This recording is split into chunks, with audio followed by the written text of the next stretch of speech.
tradition au niveau de peut-être du brassage. Alors on fait vraiment déjà on pasteurise pas, on filtre pas la bière, on prend vraiment des matières premières de haute qualité. Et donc on prend le temps aussi de faire les choses. Ce qu'on fait c'est vraiment essayer de faire la meilleure bière la plus qualitative possible, devenue un peu plus automatique. Donc surtout au niveau de la régulation des températures, maintenant c'est automatisé, comme ça il y a encore moins d'erreurs, on arrive à être le plus précis, à faire tout le temps la même chose, le plus régulier possible. Parce qu'avant c'était tourner un volant de vapeur pour monter à 64 degrés, maintenant ça le fait tout seul, ça évite qu'il y ait des soucis. Donc c'est vraiment tout ce qui est régulation et automatisme qui a été mis en place, mais c'est toujours les mêmes cuves. Contact à l'air aussi. Voilà. Contact à l'air, ça fait important. Donc c'est notre ennemi, l'air. Hein. Oui, c'est ça. On regarde aussi un petit peu pour améliorer de plus en plus nos bières, et notamment sur le vieillissement des bières au fil du temps. Donc comme le dit Roger, tout ce qui est oxygène, on sait que c'est délétère. Et donc on a mis en place beaucoup de procédures et beaucoup de techniques pour que la bière soit la meilleure le plus longtemps possible. La régulation de la fermentation aussi, très important. Oui, oui. Auparavant, la fermentation, on laissait monter la température comme la levure se comportait. Mais au-dessus d'une certaine température, ça dégrade la qualité du produit. Et pouvoir régler une température adaptée pour faire ressortir les arômes, c'est hyper important. Hein, mais donc les bières sont meilleures aujourd'hui que dans le passé. Elles sont plus stables, sont plus régulières. On s'intéresse beaucoup plus à la qualité en général, donc que ce soit le visuel, au nez, ce qu'on ressent, on veut tout le temps que ça soit la même chose, aussi au goût. Donc il n'y a pas de faux goût, on a maintenant créé un panel de dégustation avec beaucoup de personnes de la brasserie pour vraiment repérer tout ce qui est nuances de goût et voir s'il y a des faux goûts dans les produits. Et au laboratoire, maintenant, toutes les analyses sont faites chez nous, pratiquement. Oui, c'est ça. On s'est outillé, on a investi dans l'outillage pour pouvoir pratiquement tout analyser. Hein. Toutes les étapes de la production sont analysées, les produits finis, les produits qui sont vieillissants. Et alors, on a des accords avec des laboratoires extérieurs qui viennent aussi nous donner soit un avis ou faire des contre-analyses ou des choses comme ça. Donc, la qualité est devenue essentielle dans nos démarches quotidiennes, quoi. Tantôt, j'ai évoqué dans la visite que d'abord c'était l'eau, le caractère important de la fabrication, c'était l'eau, la qualité de l'eau. Donc on pompe dans la nappe phréatique de Saint-Amand-les-Eaux, on pompe à 60 mètres dans la roche, c'est important. Et deuxièmement, le malt, la qualité du malt. Bon, ça, avec des produits comme on fabrique, on n'est pas regardé aux petits francs centimes comme des industriels où le malt, on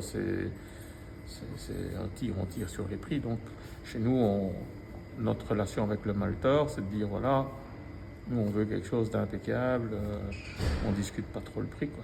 Ouais. Hein? Et au niveau donc levure ou blond, c'est aussi local ou bien vous allez chercher plus loin? Oui, au blond, du coup, c'est du côté de Poperingue. Okay. Donc c'est ici à 1 heure de route. Oui, voilà. Donc pour la majorité de ce qu'on fait, ça vient d'ici. Après, par exemple pour les studs, on fait des choses un petit peu plus exotiques. Voilà. Bon, donc ça va être du houblon qui va venir un peu d'autres endroits, donc États-Unis, Nouvelle-Zélande, pour faire.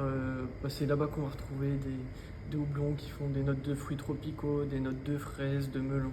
Okay. Mais pour la majorité des houblons, ça vient d'ici, juste à côté. Pour la petite histoire, on travaille avec un agriculteur, donc le producteur d'houblon, produit son houblon. C'est un ancien agriculteur qui a converti ses champs en champs d'houblon et il n'a que 3 clients.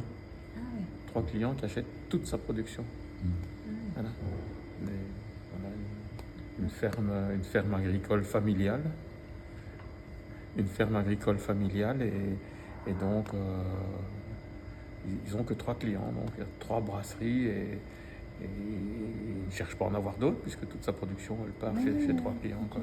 Dans votre métier, quel est le défi le plus important en fait, tous les jours?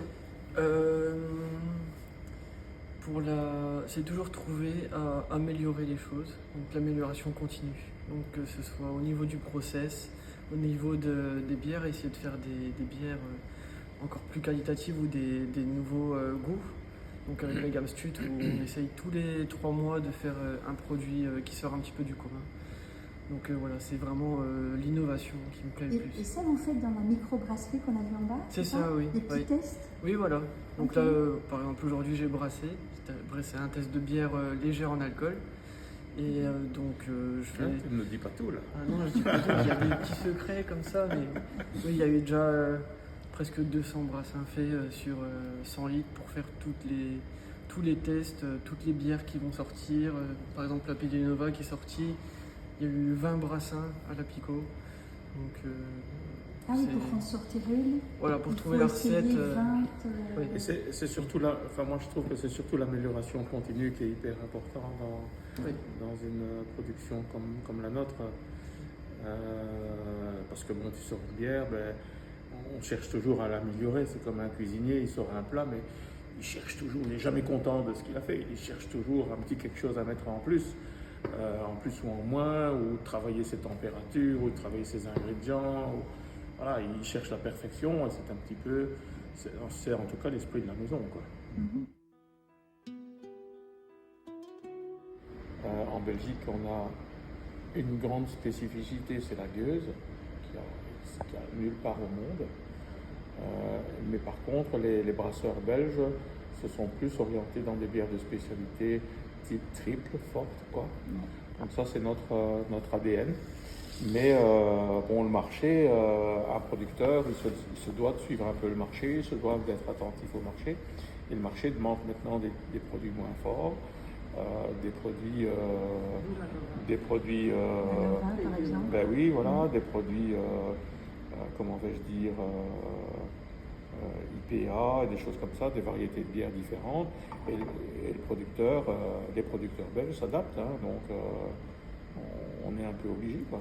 Vous avez parlé de sans-alcool. Est-ce que Collet va faire une sans-alcool? On y pense, oui. On y pense.